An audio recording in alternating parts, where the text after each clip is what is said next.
أعوذ بالله من الشيطان الرجيم. بسم الله الرحمن الرحيم. ألف لام ميم. ذلك الكتاب لا ريب فيه هدى للمتقين الذين يؤمنون بالغيب ويقيمون الصلاة ومما رزقناهم ينفقون والذين يؤمنون بما أنزل إليك وما أنزل من قبلك وبالآخرة هم يوقنون أولئك على هدى من ربهم وأولئك هم المفلحون. إن الذين كفروا سواء عليهم أأنذرتهم أم لم تنذرهم لا يؤمنون ختم الله على قلوبهم وعلى سمعهم وعلى أبصارهم غشاوة ولهم عذاب عظيم. ومن الناس من يقول آمنا بالله وباليوم الآخر وما هم بمؤمنين يخادعون الله والذين آمنوا وما يخدعون إلا أنفسهم وما يشعرون. في قلوبهم مرض فزادهم الله مرضا ولهم عذاب أليم بما كانوا يكذبون. وإذا قيل لهم لا تفسدوا في الأرض قالوا إنما نحن مصلحون ألا إنهم هم المفسدون ولكن لا يشعرون. وإذا قيل لهم آمنوا كما آمن الناس قالوا ونؤمن كما آمن السفهاء ألا إنهم هم السفهاء ولكن لا يعلمون. وإذا لقوا الذين آمنوا قالوا آمنا وإذا خلوا إلى شياطينهم قالوا إنا معكم إنما نحن مستهزئون الله يستهزئ بهم ويمدهم في طغيانهم يعمهون. أولئك الذين اشتروا الضلالة بالهدى فما ربحت تجارتهم وما كانوا مهتدين. مثلهم كمثل الذي استوقد نارا فلما أضاءت ما حوله ذهب الله بنورهم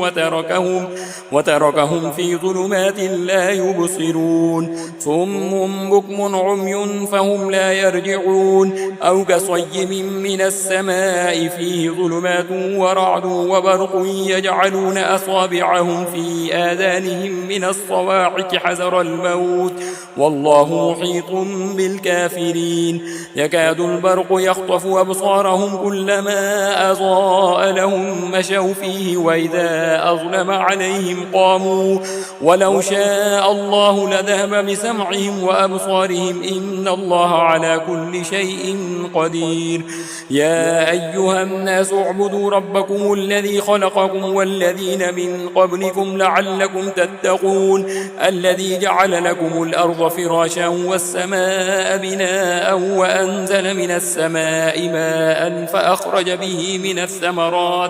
من الثمرات رزقا لكم فلا تجعلوا لله أندادا وأنتم تعلمون. وإن كنتم في ريب مما نزلنا على عبدنا فأتوا بسورة من مثله وادعوا شهداءكم من دون الله إن كنتم صادقين فإن لم تفعلوا ولن تفعلوا فاتقوا النار التي وقودها الناس والحجارة أعدت للكافرين. وبشر الذين آمنوا وعملوا الصالحات أن لهم جنات تجري من تحتها الأنهار كلما رزقوا منها من ثمرة رزقا قالوا هذا الذي رزقنا من قبل وأتوا به متشابها ولهم فيها أزواج مطهرة وهم فيها خالدون. إن الله لا يستحيي أن يضرب مثلا ما بعوضة فما فوقها فأما الذين آمنوا فيعلمون أنه الحق من ربهم وأما الذين كفروا فيقولون ماذا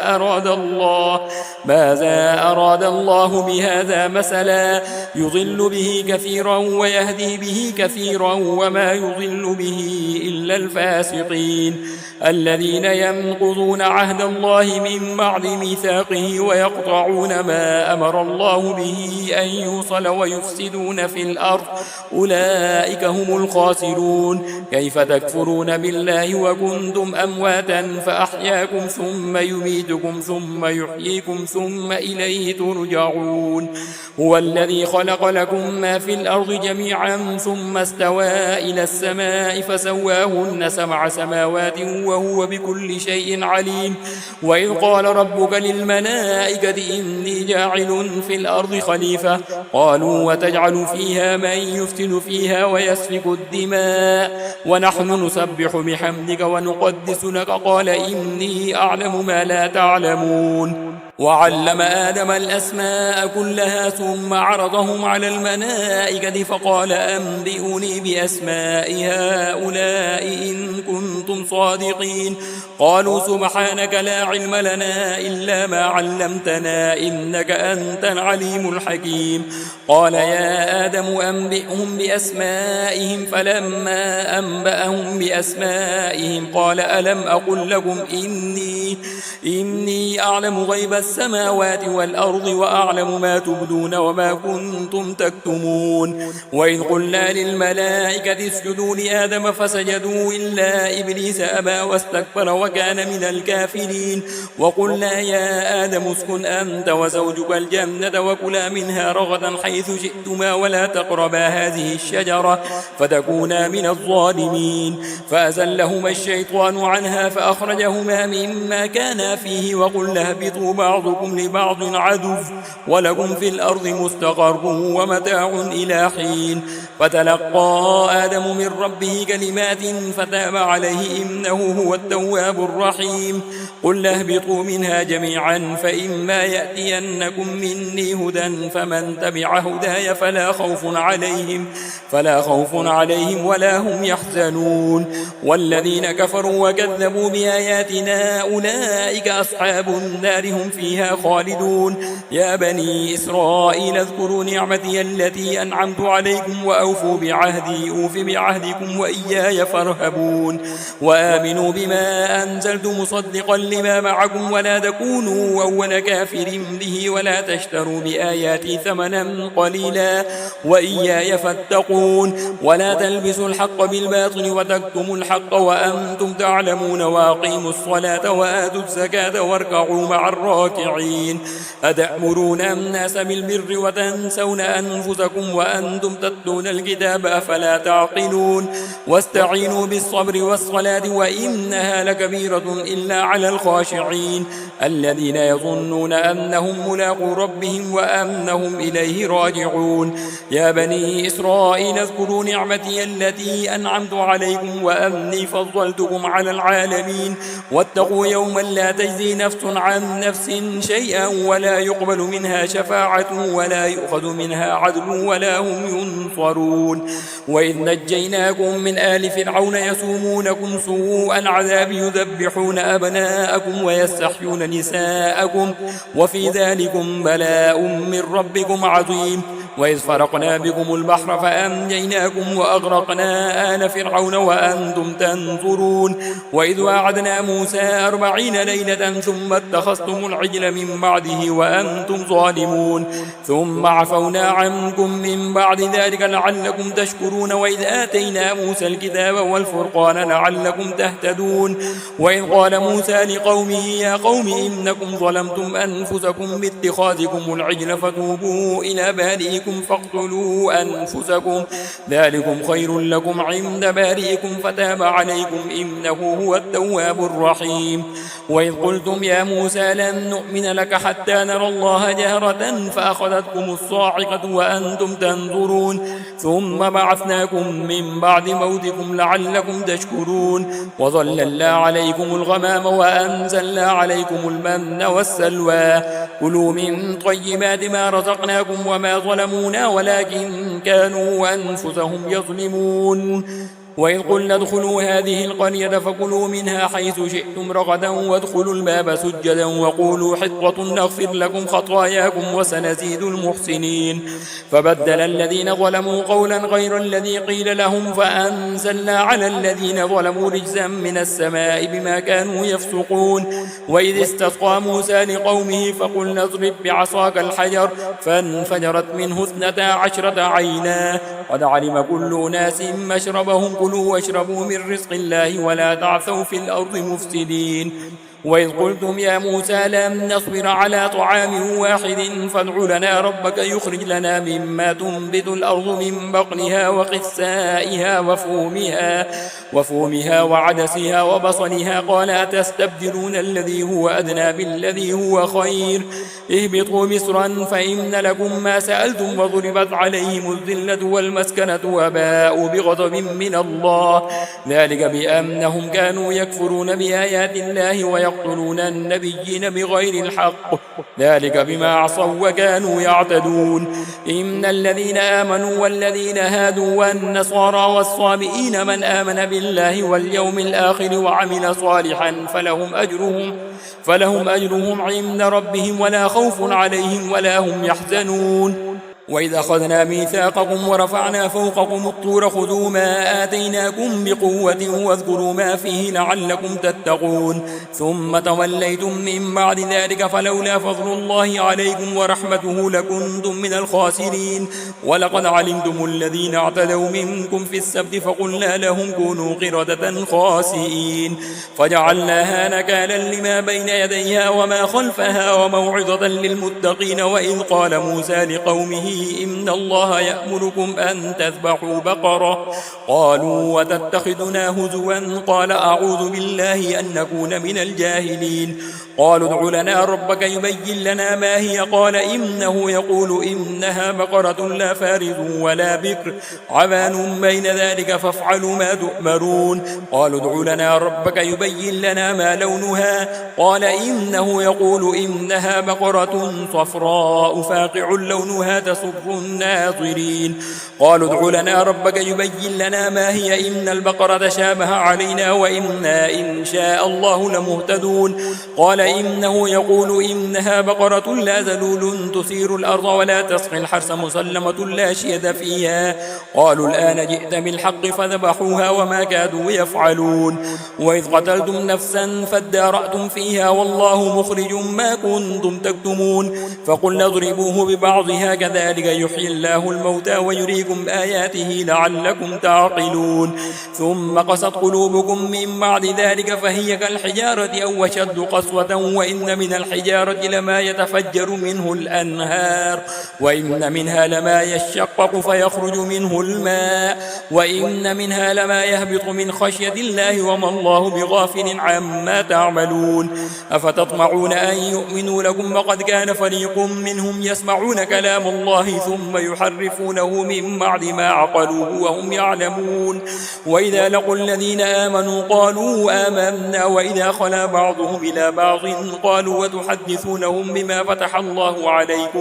فتح الله عليكم ليحاجوكم به عند ربكم أفلا تعقلون. أولا يعلمون أن الله يعلم ما يسرون وما يعلنون ومنهم أميون لا يعلمون الكتاب إلا أماني وإنهم إلا يظنون. فويل للذين يكتبون الكتاب بأيديهم ثم يقولون هذا من عند الله ليشتروا به ثمنا قليلا فويل لهم مما كتبت أيديهم وويل لهم مما يكسبون. وقالوا لن تمسنا النار إلا أياما معدودة قل أتخذتم عند الله عهدا فلن يخلف الله عهده أم تقولون على الله ما لا تعلمون. بلى من كسب سيئة وحاطت به خطيئته فأولئك أصحاب النار هم فيها خالدون. والذين آمنوا وعملوا الصالحات أولئك أصحاب الجنة هم فيها خالدون. وإذ أخذنا ميثاق بني إسرائيل لا تعبدون إلا الله وبالوالدين إحسانا وذي القربى واليتامى والمساكين وقولوا للناس حسنا وأقيموا الصلاة وآتوا الزكاة ثم توليتم إلا قليلا منكم وأنتم معرضون وإذ أخذنا ميثاقكم لا تسفكون دماءكم ولا تخرجون أنفسكم من دياركم ثم أقررتم وأنتم تشهدون ثم أنتم هؤلاء تقتلون أنفسكم وتخرجون فريقا منكم من ديارهم تظاهرون عليهم بالإثم والعدوان وإن يأتوكم أسارى تفادوهم وهو محرم عليكم إخراجهم فتؤمنون ببعض الكتاب وتكفرون ببعض فما جزاء من يفعل ذلك منكم إلا خزي في الحياة الدنيا ويوم القيامة يردون إلى أشد العذاب وما الله بغافل عما تعملون أولئك الذين اشتروا الحياة الدنيا بالآخرة فلا يخفف عنهم العذاب ولا هم ينصرون ولقد آتينا موسى الكتاب وقفينا من بعده بالرسل وآتينا عيسى ابن مريم البينات وأيدناه بروح القدس أفكلما جاءكم رسول بما لا تهوى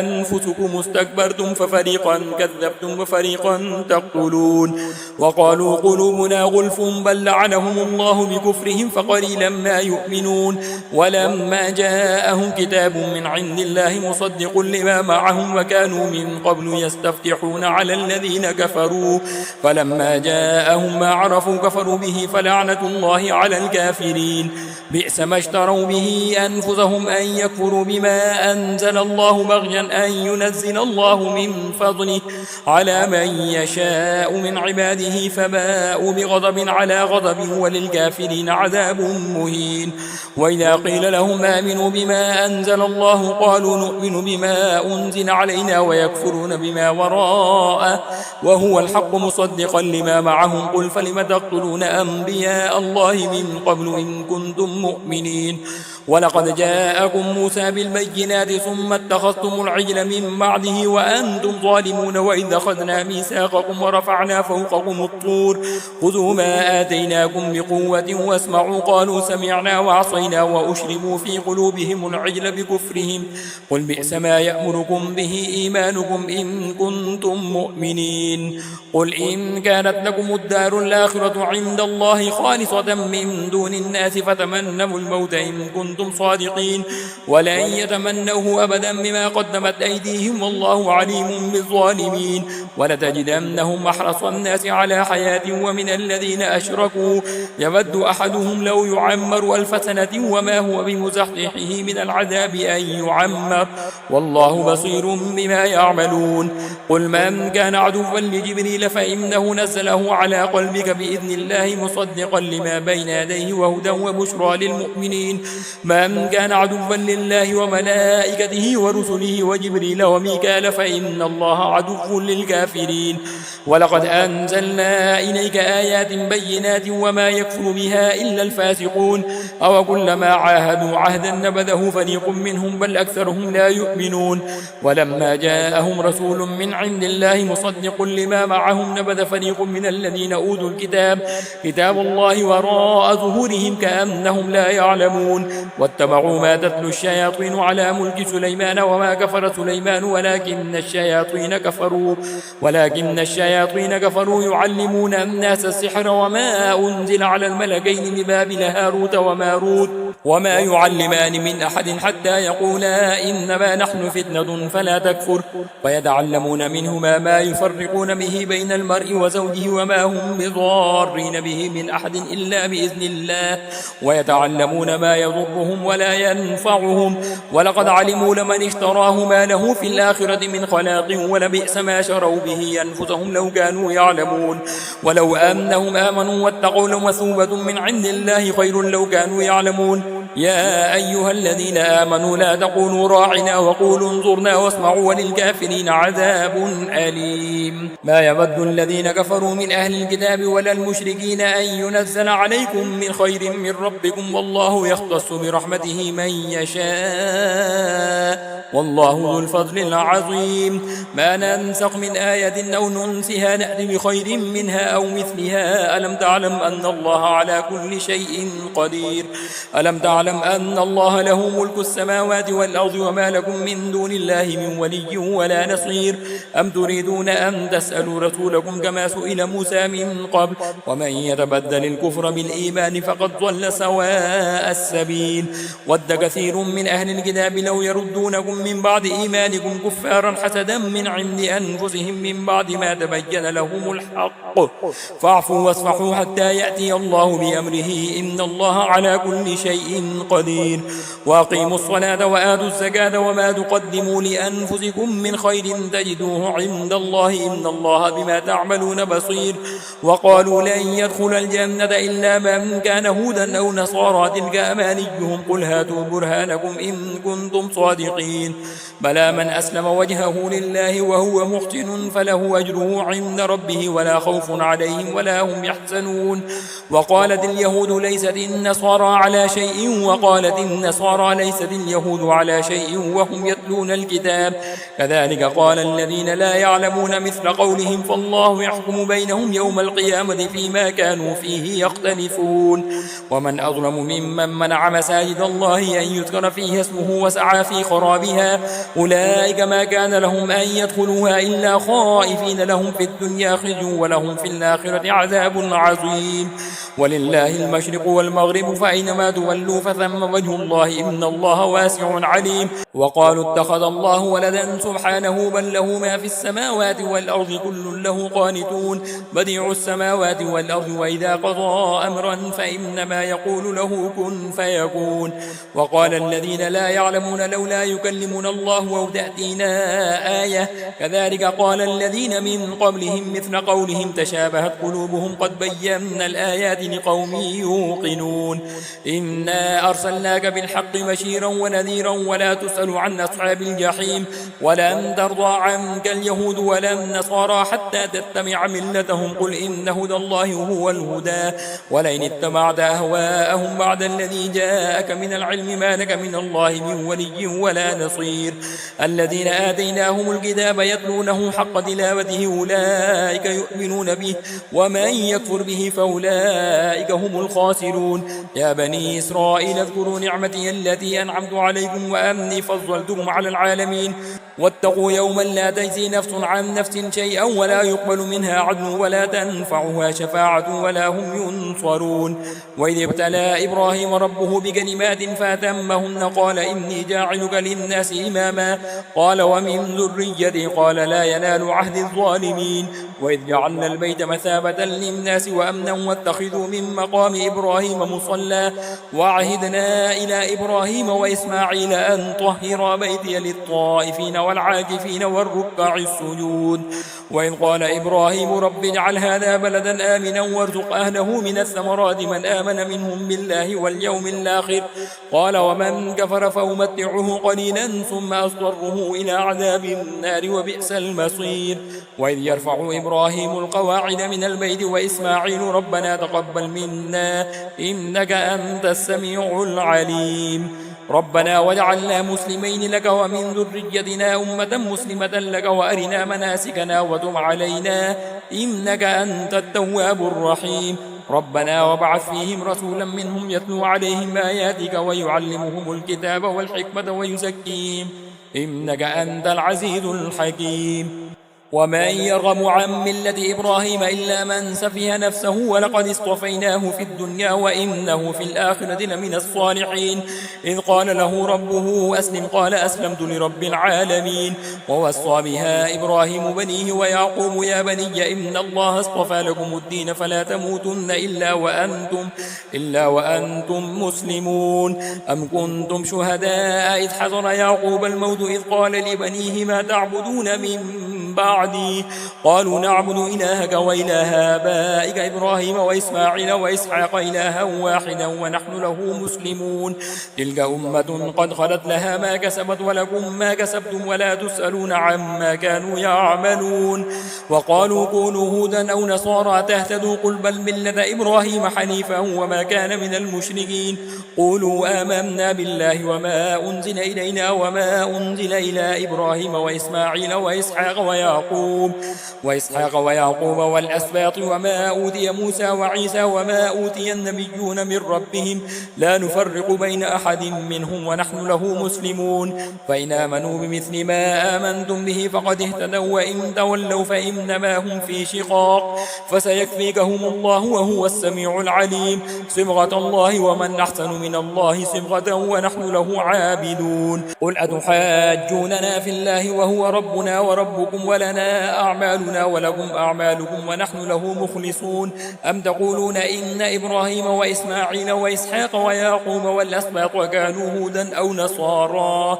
قل أأنتم أعلم أم الله ومن أظلم ممن كتم شهادة عنده من الله وما الله بغافل عما تعملون تلك أمة قد خلت لها ما كسبت ولكم ما كسبتم ولا تسألون عما كانوا يعملون سيقول السفهاء من الناس ما ولاهم عن قبلتهم التي كانوا عليها قل لله المشرق والمغرب يهدي من يشاء إلى صراط مستقيم وكذلك جعلناكم أمة وسطا لتكونوا شهداء على الناس ويكون الرسول عليكم شهيدا وما جعلنا القبلة التي كنت عليها إلا لنعلم من يتبع الرسول ممن ينقلب على عقبيه وإن كانت لكبيرة إلا على الذين هدى الله وما كان الله ليضيع إيمانكم إن الله بالناس لرؤوف رحيم قد نرى تقلب وجهك في السماء فلنولينك قبلة ترضاها فول وجهك شطر المسجد الحرام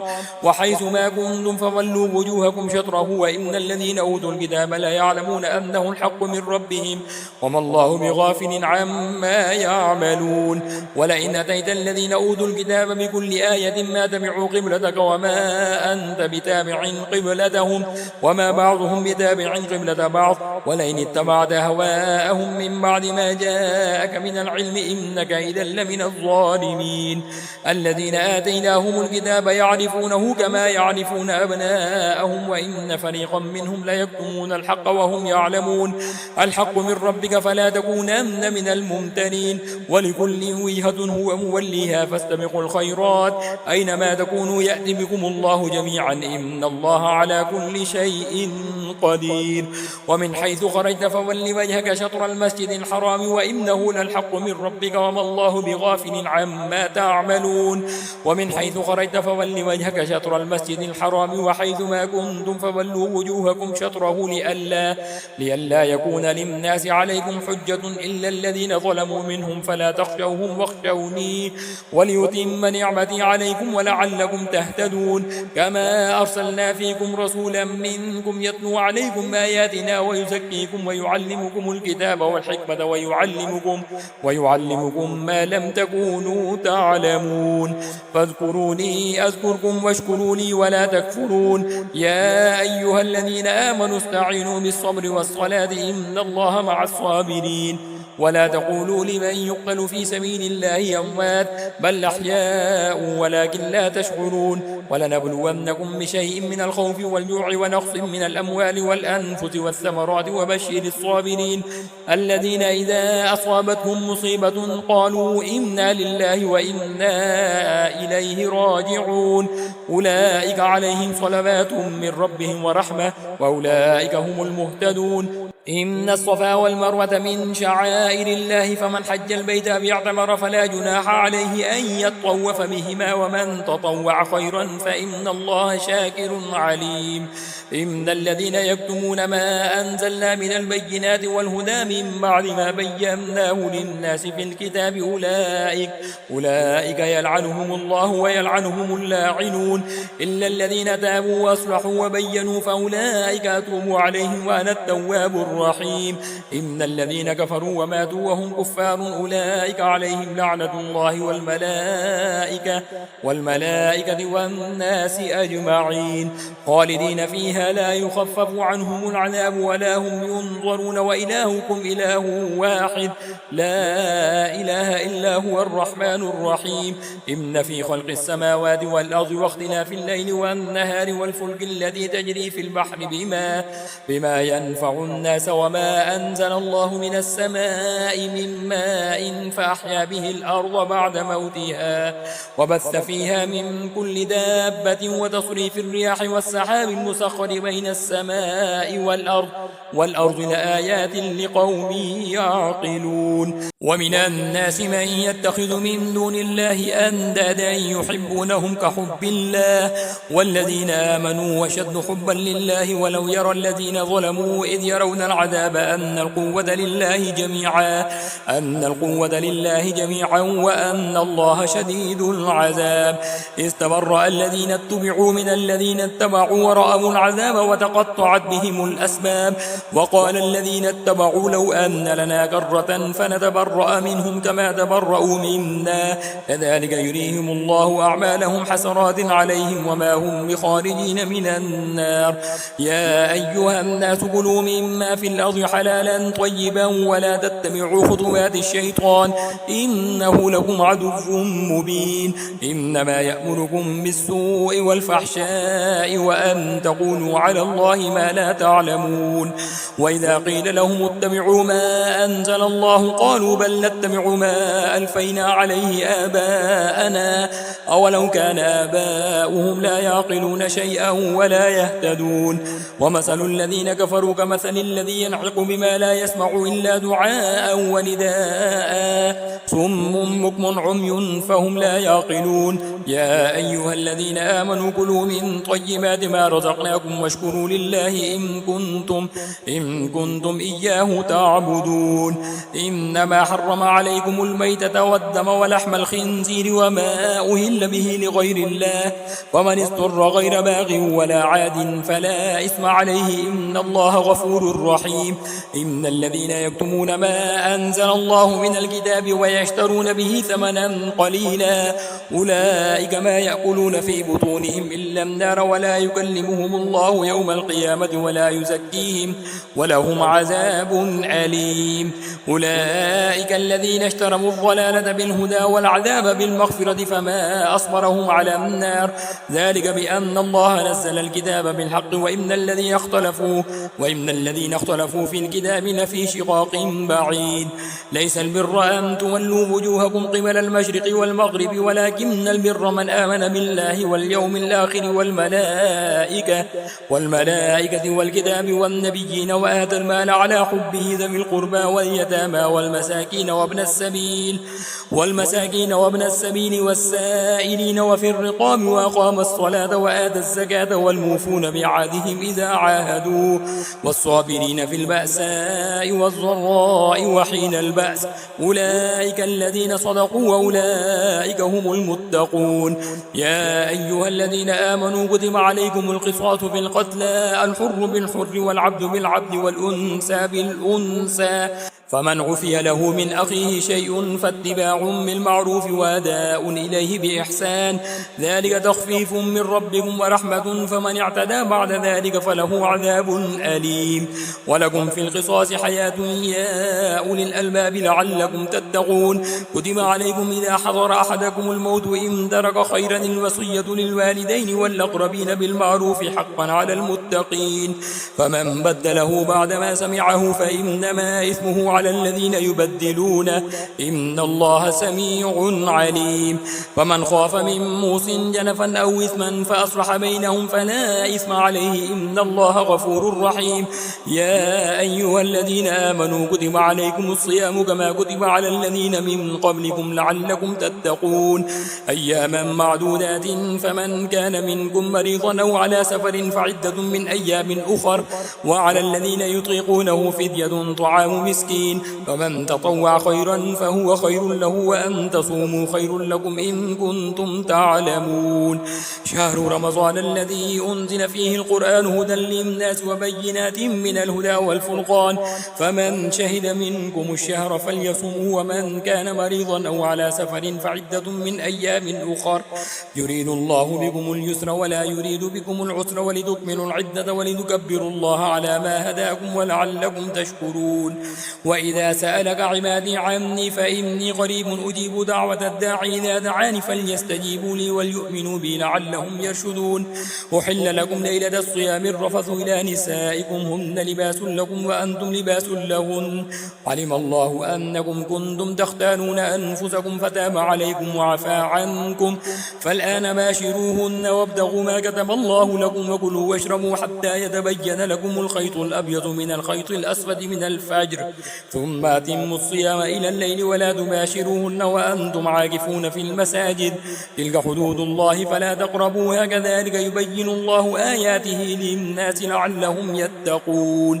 ولا تأكلوا أموالكم بينكم بالباطل وتدلوا بها إلى الحكام لتأكلوا فريقا من أموال الناس بالإثم وأنتم تعلمون. يسألونك عن الأهلة قل هي مواقيت للناس والحج وليس البر بأن تأتوا البيوت من ظهورها ولكن البر من اتقى وأتوا البيوت من أبوابها واتقوا الله لعلكم تفلحون. وقاتلوا في سبيل الله الذين يقاتلونكم ولا تعتدوا إن الله لا يحب المعتدين. واقتلوهم حيث ثقفتموهم وأخرجوهم من حيث أخرجوكم والفتنة أشد من القتل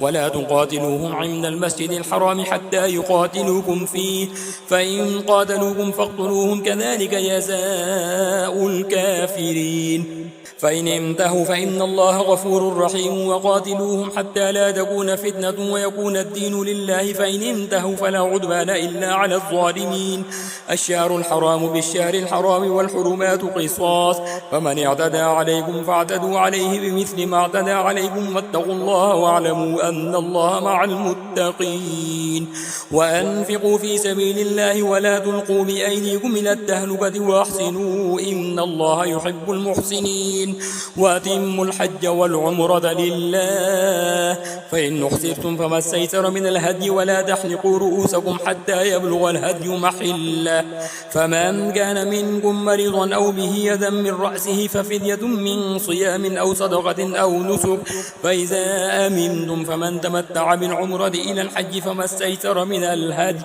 فمن لم يجد فصيام 3 أيام في الحج و7 إذا رجعتم تلك 10 كاملة ذلك لمن لم يكن أهله حاضر المسجد الحرام واتقوا الله واعلموا أن الله شديد العقاب. الحج أشهر معلومات فمن فرض فيهن الحج فلا رفث ولا فسوق ولا جدال في الحج وما تفعلوا من خير يعلمه الله وتزودوا فإن خير الزاد التقوى واتقون يا أولي الألباب. ليس عليكم جناح أن تبتغوا فضلا من ربكم فإذا أفضتم من عرفات فاذكروا الله عند المشعر الحرام واذكروه كما هداكم وإن كنتم من قبله لمن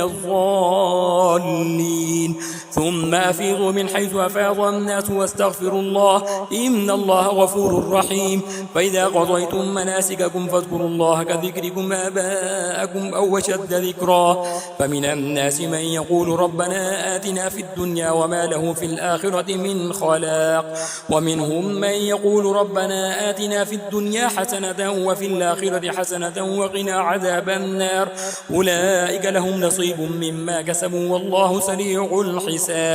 واذكروا الله في أيام معدودات فمن تعجل في يومين فلا إثم عليه ومن تأخر فلا إثم عليه لمن اتقى واتقوا الله واعلموا أنكم إليه تحشرون. ومن الناس من يعجب قوله في الحياة الدنيا ويشهد الله على ما في قلبه وهو ألد الخصام وإذا تولى سعى في الأرض ليفسد فيها ويهلك الحرث والنسل والله لا يحب الفساد. وإذا قيل له اتق الله أخذته العزة بالإثم فحسبه جهنم ولبئس المهاد. ومن الناس من يشري نفسه ابتغاء مرضات الله والله رؤوف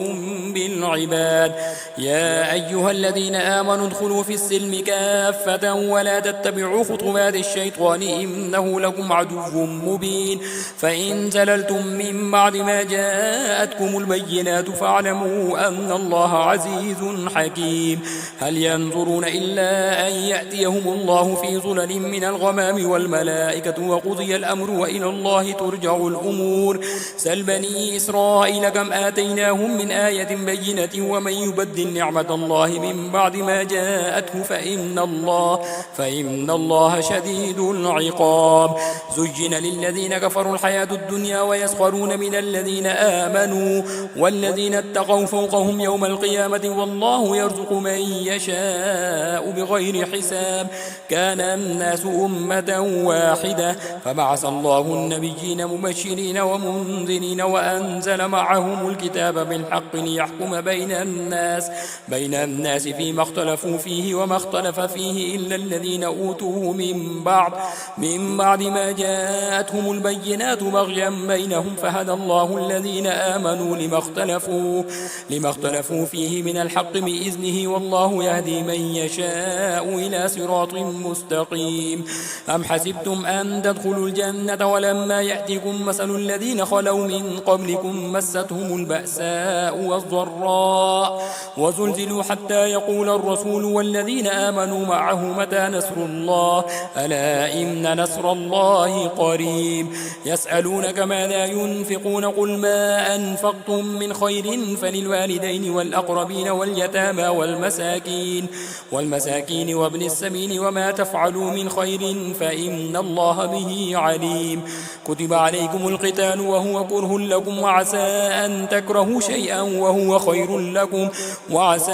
أن تحبوا شيئا وهو شر لكم والله يعلم وأنتم لا تعلمون يسألونك عن الشهر الحرام قتال فيه قل قتال فيه كبير وصد عن سبيل الله وكفر به والمسجد الحرام وإخراج أهله منه أكبر عند الله والفتنة أكبر من القتل ولا يزالون يقاتلونكم حتى يردوكم عن دينكم إن استطاعوا ومن يرتد منكم عن دينه فيمت وهو كافر فأولئك حبطت أعمالهم في الدنيا والآخرة وأولئك أصحاب النار هم فيها خالدون إن الذين آمنوا والذين هاجروا وجاهدوا في سبيل الله أولئك يرجون رحمة الله والله غفور رحيم يسألونك عن الخمر والميسر قل فيهما اسم كبير ومنافع للناس واسمهما أكبر من نفعهما يسألونك ماذا ينفقون قل العفو كذلك يبين الله لكم الآيات لعلكم تتفكرون في الدنيا والآخرة ويسألونك عن اليتامى قل إصلاح لهم خير وإن تخالطوهم فإخوانكم والله يعلم المفسد من المصلح ولو شاء الله لأعنتكم إن الله عزيز حكيم ولا تنكحوا المشركات حتى يؤمن ولأمة مؤمنة خير من مشركة ولو أعجبتكم ولا تنكحوا المشركين حتى يؤمنوا ولعبد مؤمن خير من مشرك ولو أعجبكم أولئك يدعون إلى النار والله يدعو إلى الجنة والمغفرة بإذنه ويبين آياته للناس لعلهم يتذكرون ويسألونك عن المحيض قل هو أذى فاعتزلوا النساء في المحيض ولا تقربوهن حتى يطهرن فإذا تطهرن فأتوهن من حيث أمركم الله إن الله يحب التوابين ويحب المتطهرين نساؤكم حرث لكم فأتوا حرثكم أمنا شئتم وقدموا لأنفسكم واتقوا الله واعلموا أنكم ملاقوه وبشر المؤمنين ولا تجعلوا الله عرضة لأيمانكم أن تبروا وتتقوا وتصلحوا بين الناس والله سميع عليم لا يؤاخذكم الله باللغو في أيمانكم ولكن يؤاخذكم بما كسبت قلوبكم والله غفور حليم للذين يؤلون من نسائهم تربص 4 أشهر فإن فاءوا فإن الله غفور رحيم وإن عزموا الطلاق فإن الله سميع عليم والمطلقات يتربصن بأنفسهن 3 قروء ولا يحل لهن أن يكتمن ما خلق الله في أرحامهن إن كن يؤمن بالله واليوم الآخر وبعولتهن أحق بردهن في ذلك إن أرادوا إصلاحا جناحا ولهن مثل الذي عليهن بالمعروف وللرجال عليهن درجة والله عزيز حكيم. الطلاق مرتان فإمساك بمعروف أو تسريح بإحسان ولا يحل لكم أن تأخذوا مما آتيتموهن شيئا إلا أن يخافا ألا يقيما حدود الله فإن خفتم ألا يقيما حدود الله فلا جناح عليهما فيما افتدت به تلك حدود الله فلا تعتدوها ومن يتعد حدود الله فأولئك هم الظالمون. فإن طلقها فلا تحل له من بعد حتى تنكح زوجا غيره فإن طلقها فلا جناح عليهما أن يتراجعا إن ظنا أن يقيما حدود الله وتلك حدود الله يبينها لقوم يعلمون. وإذا طلقتم النساء فبلغن أجلهن فأمسكوهن بمعروف أو سرحوهن بمعروف ولا تمسكوهن زرارا لتعتدوا ومن يفعل ذلك فقد ظلم نفسه ولا تتخذوا آيات الله هزوا واذكروا نعمة الله عليكم وما أنزل عليكم من الكتاب والحكمة يعظكم به واتقوا الله واعلموا أن الله بكل شيء عليم. وإذا طلقتم النساء فبلغن أجلهن فلا تعضلوهن أن ينكحن أزواجهن إذا تراضوا بينهم بالمعروف ذلك يوعظ به من كان منكم يؤمن بالله واليوم الآخر ذلكم أزكى لكم وأطهر والله يعلم وأنتم لا تعلمون. والوالدات يرضعن أولادهن حولين كاملين لمن أراد أن يتم الرضاعة وعلى المولود له رزقهن وكسوتهن بالمعروف لا تكلف نفس إلا وسعها لا تضار والدة بولدها ولا مولود له بولده وعلى الوارث مثل ذلك فإن أرادا فصالا عن تراض منهما وتشاور فلا جناح عليهما. وإن أردتم أن تسترضعوا أولادكم فلا جناح عليكم إذا سلمتم ما آتيتم بالمعروف واتقوا الله واعلموا أن الله بما تعملون بصير. والذين يتوفون منكم ويذرون أزواجا يتربصن بأنفسهن 4 أشهر و10 فإذا بلغن أجلهن فلا جناح عليكم فيما فعلن في أنفسهن بالمعروف والله بما تعملون خبير. ولا جناح عليكم فيما عرضتم به من خطبة النساء أو أكننتم في أنفسكم علم الله أنكم ستذكرونهن ولكن لا تواعدوهن سرا إلا أن تقولوا قولا معروفا ولا تعزموا عقدة النكاح حتى يبلغ الكتاب أجله واعلموا أن الله يعلم ما في أنفسكم فاحذروه واعلموا أن الله غفور حليم. لا جناح عليكم إن طلقتم النساء ما لم تمسوهن أو تفرضوا لهن فريضة ومتعوهن وعلى الموسع قدره وعلى المقتر قدره متاعا بالمعروف حقا على المحسنين. وإن طلقتموهن من قبل أن تمسوهن وقد فرضتم لهن فريضة فنصف ما فرضتم إلا أن يعفون أو يعفو الذي بيده عقدة النكاح وأن تعفوا أقرب للتقوى ولا تنسوا الفضل بينكم إن الله بما تعملون بصير. حافظوا على الصلوات والصلاة الوسطى وقوموا لله قانتين. فإن خفتم فرجالا أو ركبانا فإذا أمنتم فاذكروا الله كما علمكم ما لم تكونوا تعلمون. والذين يتوفون منكم ويذرون أزواجا وصية لأزواجهم متاعا إلى الحول غير إخراج فإن خرجنا فلا جناح عليكم فيما فعلن في أنفسهن من معروف والله عزيز حكيم. وللمطلقات متاع بالمعروف حقا على المتقين كذلك يبين الله لكم آياته لعلكم تعقلون. ألم تر إلى الذين خرجوا من ديارهم وهم ألوف حذر الموت فقال لهم الله موتوا ثم أحياهم إن الله لذو فضل على الناس ولكن أكثر الناس لا يشكرون. وقاتلوا في سبيل الله واعلموا أن الله سميع عليم. من ذا الذي يقرض الله قرضا حسنا فيضاعفه له أضعافا كثيرة والله يقبض ويبسط وإليه ترجعون. ألم تر إلى الملأ من بني إسرائيل من بعد موسى إذ قالوا لنبي لهم ابعث لنا ملكا نقاتل في سبيل الله قال هل عسيتم إن كتب عليكم القتال ألا تقاتلوا قالوا وما لنا ألا نقاتل في سبيل الله وقد أخرجنا من ديارنا وأبنائنا فلما كتب عليهم القتال وجالوت ولوا إلا قليلا منهم والله عليم بالظالمين. وقال لهم نبيهم إن الله قد بعث لكم طالوت ملكا قالوا أنى يكون له الملك علينا ونحن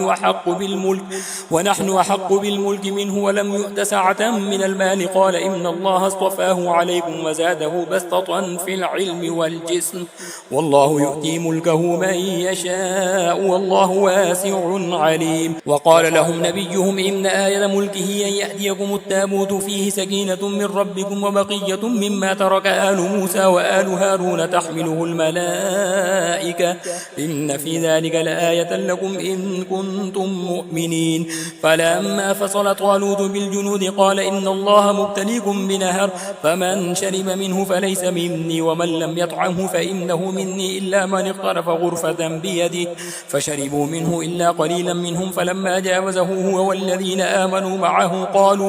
قالوا لا طاقة لنا اليوم بجالوت وجنوده قال الذين يظنون أنهم ملاقوا الله كم من فئة قليلة غلبت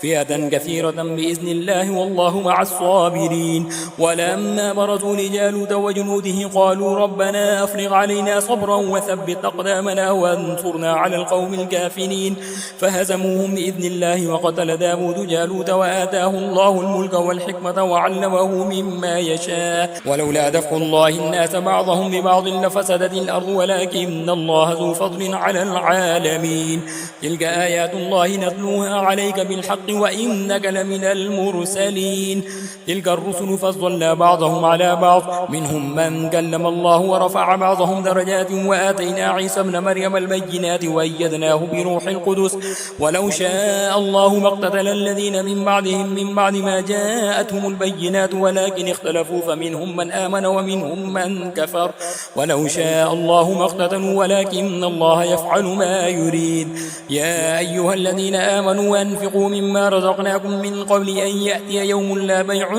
فيه ولا خلة ولا شفاعة والكافرون هم الظالمون. الله لا إله إلا هو الحي القيوم لا تأخذه سنة ولا نوم له ما في السماوات وما في الأرض من ذا الذي يشفع عنده إلا بإذنه يعلم ما بين أيديهم وما خلفهم ولا يحيطون بشيء من علمه إلا بما شاء وسع كرسيه السماوات والأرض ولا يؤوده حفظهما وهو العلي العظيم. لا إكراه في الدين قد تبين الرشد من الغي فمن يكفر بالطاغوت ويؤمن بالله فقد استمسك بالعروة الوثقى لا انفصام لها والله سميع عليم. الله ولي الذين آمنوا يخرجهم من الظلمات إلى النور والذين كفروا أولياؤهم الطاغوت يخرجونهم من النور إلى الظلمات أولئك أصحاب النار هم فيها خالدون. ألم تر إلى الذي حاج إبراهيم في ربه أن آتاه الله الملك إذ قال إبراهيم ربي الذي يحيي ويميت قال أنا أحيي وأميت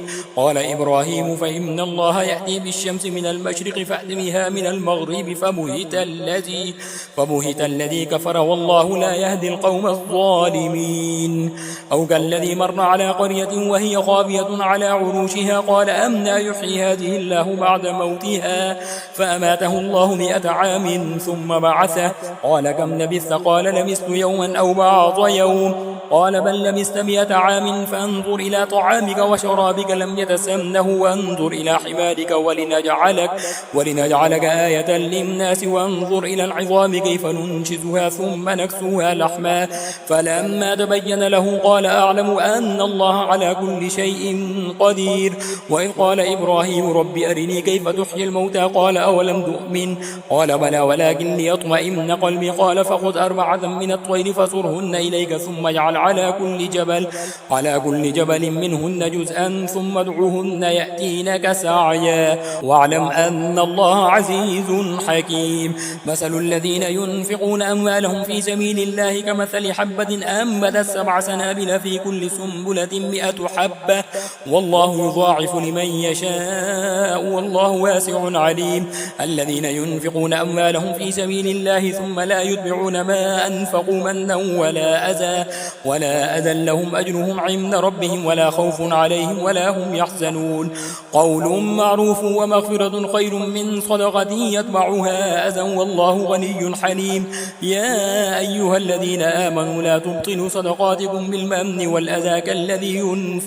كالذي ينفق ماله رئاء الناس ولا يؤمن بالله واليوم الآخر فمثله كمثل صفان عليه تراب فأصابه وابل فتركه صلدا لا يقدرون على شيء مما كسبوا والله لا يهدي القوم الكافرين ومثل الذين ينفقون أموالهم ابتغاء مرضات الله وتثبيتا من أنفسهم كمثل جنة بربوة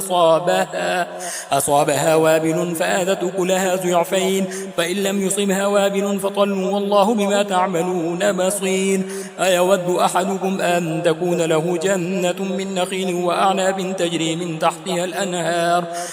تحتها الأنهار له فيها من كل الثمرات وأصابه الكبر وله ذرية ضعفاء فأصابها إعصار فيه نار فاحترقت كذلك يبين الله لكم الآيات لعلكم تتفكرون يا أيها الذين آمنوا أنفقوا من طيبات ما كسبتم ومما أخرجنا لكم من الأرض ولا تيمموا الخبيث منه تنفقون ولستم بآخذه إلا أن تغمزوا فيه واعلموا أن الله غني حميد الشيطان يعدكم الفقر ويأمركم بالفحشاء والله يعدكم مغفرة منه وفضلا والله واسع عليم يؤتي الحكمة من يشاء ومن يؤت الحكمة فقد أوتي خيرا كثيرا وما يذكر إلا أولو الألباب وما أنفقتم من نفقة أو نذرتم من نذر فإن الله يعلم وما للظالمين من أنصار إن تبدوا الصدقات فنعم ما هي وإن تخفوها وتؤتوها الفقراء فهو خير لكم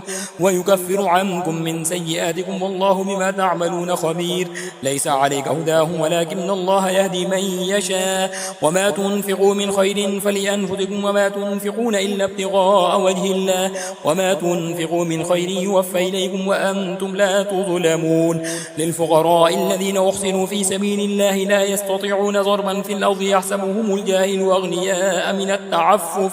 تعرفهم بسيماهم لا يسألون الناس إلحافا وما تنفقوا من خير فإن الله به عليم الذين ينفقون أموالهم بالليل والنهار سرا وعلانية فلهم أجرهم عند ربهم ولا خوف عليهم ولا هم يحزنون الذين يأكلون الربا لا يقومون إلا كما يقوم الذي يتخبطه الشيطان من المس ذلك بأنهم قالوا إنما البيع مثل الربا وأحل الله البيع وحرم الربا فمن جاءه موعظة من ربه فانتهى فله ما سلف وأمره إلى الله ومن عاد فأولئك أصحاب النار هم فيها خالدون يمحق الله الربا ويربي الصدقات والله لا يحب كل كفار نثيم إن الذين آمنوا وعملوا الصالحات وأقاموا الصلاة وآتوا الزكاة لهم أجرهم عند ربهم ولا خوف عليهم ولا هم يحزنون يا أيها الذين آمنوا اتقوا الله وذروا ما بقي من الربا إن كنتم مؤمنين فإن لم تفعلوا فاعتنوا بحرب من الله ورسوله وإن تبتم فلكم رؤوس أموالكم لا تظلمون ولا تظلمون وإن كان ذو عسرة فنزرة إلى ميسرة وأن تصدقوا خير لكم إن كنتم تعلمون واتقوا يوما ترجعون فيه إلى الله ثم توفى كل نفس ما كسبت وهم لا يظلمون يا أيها الذين آمنوا إذا تداينتم بدين إلى أجل مسمى فاكتبوه وليكتب بينكم كاتب بالعدل ولا يأبى كاتب أن يكتب كما علمه الله فليكتب وليملل الذي عليه الحق وليتق الله ربه ولا يبخس منه شيئا فإن كان الذي عليه الحق سفيها أو ضعيفا أو لا يستطيع أن يمله فليملل وليه بالعدل واستشهدوا شهيدين من رجالكم فإن لم يكونا رجلين فرجل وامرأتان ممن ترضون من الشهداء أن تظل إحداهما فتذكر إحداهما الأخرى ولا يأبى الشهداء إذا ما دعوا ولا تسأموا أن تكتبوه صغيرا أو كبيرا إلى أجله ذلكم أقسط عند الله وأقوم للشهادة وأدنى ألا ترتابوا إلا